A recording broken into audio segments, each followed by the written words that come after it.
എൻ്റെ പേര് അനീറ്റ. ഞാൻ പാലാ രൂപതയിലെ കടപ്ലാമറ്റം ഇടവകയിൽ നിന്നാണ് വരുന്നത്. ഞാനൊരു നേഴ്സാണ്. 10 വർഷമായിട്ട് ഞാൻ സൗദി അറേബ്യയിൽ ജോലി ചെയ്ത് വരികയായിരുന്നു. 2020 മുതൽ ഞാൻ OET എക്സാം എഴുതണമെന്ന ആഗ്രഹത്തോടെ സ്റ്റാർട്ട് ചെയ്തു. ഫാമിലിയായിട്ട് ഒരുമിച്ച് നിൽക്കുക എന്നുള്ളൊരു ആഗ്രഹത്തോടെ അത് എഴുതാൻ സ്റ്റാർട്ട് ചെയ്തത്.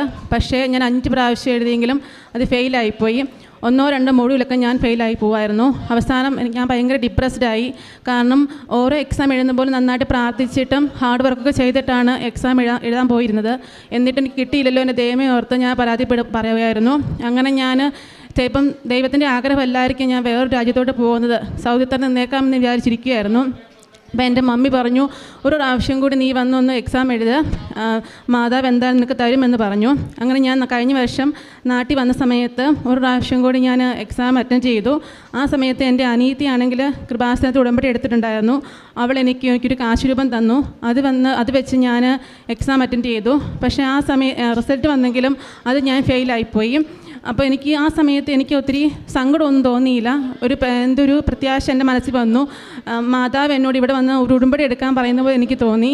അങ്ങനെ ഞാൻ കഴിഞ്ഞ വർഷം സെപ്റ്റംബർ 17-ാം തീയതി ഇവിടെ വന്ന് ഒരു ഉടമ്പടി എടുത്ത് ഞാൻ വെക്കേഷനൊക്കെ കഴിഞ്ഞ് സൗദിക്ക് തന്നെ തിരിച്ചു പോയി അവിടെ ചെന്നിട്ട് ഞാൻ പ്രാർത്ഥിച്ച് പിന്നെയും ഒരു ഡേറ്റ് എടുത്തു, ജനുവരിയിലോ ഡേറ്റ് എടുത്തു. പക്ഷേ അത്ഭുതമൊന്നും പറയട്ടെ, എനിക്ക് അതിന് മുന്നേ തന്നെ എൻ്റെ ഈ പഴയ OET സ്കോർ വെച്ച് തന്നെ ന്യൂസിലാൻഡിലേക്ക് പോകാമെന്ന് ഞാൻ കേട്ടു.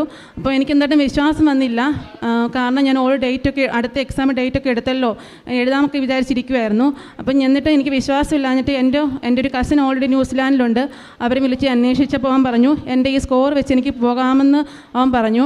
അപ്പോൾ എനിക്കൊത്തിരി സന്തോഷം തോന്നി. അപ്പോൾ എനിക്ക് മനസ്സിലായി മാതാവ് അവിടെ ഒരു അത്ഭുതം പ്രവർത്തിച്ചതാണ്. കാരണം അടുത്തൊരു എക്സാം പോലും എഴുതിപ്പിക്കാതെ പഴയ OET സ്കോർ വെച്ച് തന്നെ എനിക്ക് ന്യൂസിലാൻഡിൽ പോകാൻ അനുഗ്രഹം ദൈവം തന്നു.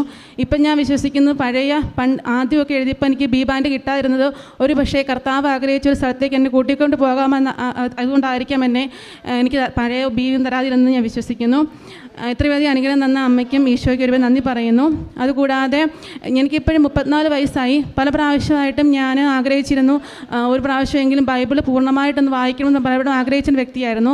പക്ഷേ അതൊന്നും സാധിച്ചിരുന്നില്ല. ഉടമ്പടി എടുത്ത ശേഷം എനിക്ക് 3 പ്രാവശ്യം പഴയ നിയമം പുതിയ നിയമമൊക്കെ അത് വായിക്കാൻ സാധിച്ചു. പിന്നെ കാരുണ്യപ്രവൃത്തിയെക്കുറിച്ച് പറയുവാണെങ്കിൽ ഞാൻ അവിടെ ആയത് കാരണം എനിക്ക് ഒരുപാട് അങ്ങനെ കാരുണ്യപ്രവൃത്തി ചെയ്യാൻ പറ്റിയില്ല. എന്നാലും എൻ്റെ ആ സാഹചര്യത്തിൽ നിന്നുകൊണ്ട് എനിക്ക് അവിടെയുള്ള ക്ലീനേഴ്സിനൊക്കെ ഞാൻ സാലറി വരും, പൈസ കൊടുക്കുകയും ഫുഡ് വാങ്ങിച്ചു കൊടുക്കുകയും ഡ്രസ്സൊക്കെ വാങ്ങിച്ചു കൊടുക്കുകയൊക്കെ ചെയ്യും. പിന്നെ വെക്കേഷൻ നാട്ടിൽ വരുന്ന സമയത്ത് ഞാൻ കോട്ടയം മെഡിക്കൽ കോളേജിൽ പോയി ഇവിടുത്തെ കൃപാസനം പത്രം വിതരണം ചെയ്യുകയൊക്കെ ചെയ്തിട്ടുണ്ട്. പിന്നെ ഇപ്പം ഞാൻ നാട്ടിൽ വന്നിട്ട് 4 മാസമായി. ആ സമയങ്ങളിൽ എല്ലാ ദിവസവും ഞാൻ കുർബാനയ്ക്ക് പോവുകയും 2 ആഴ്ച കൂടുമ്പോൾ കുമ്പസാരിക്കുകയൊക്കെ ചെയ്തിട്ടുണ്ട്. ഇത്രയധികം അനുഗ്രഹം തന്ന ഈശോയ്ക്കും അമ്മയ്ക്കും ഒരുപാട് നന്ദി പറയുന്നു.